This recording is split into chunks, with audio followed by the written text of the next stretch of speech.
Now I'm shooting from my webcam,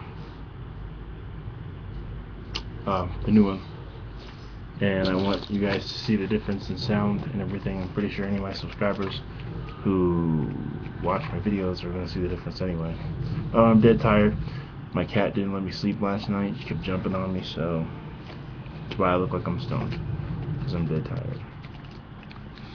Okay, watch this. Boop. Autofocus. Boop.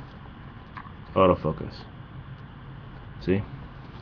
So it'll focus on the thing that's closer to the camera. Autofocus. Pop. Autofocus. Pop. Okay.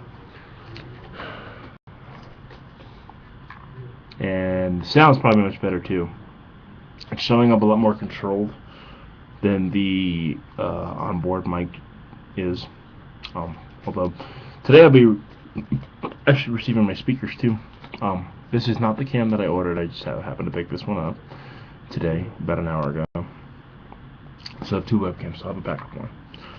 So my system is not completely done, but it'll be mostly done before Friday, for mine and Irish Buddha Filth's collab that we're gonna do. So I'm gonna start talking really low now and see if it can pick up the volume on this too, because if it does, you know it's a good mic. Peace. Sub range comment below. Let me know what you think. Later.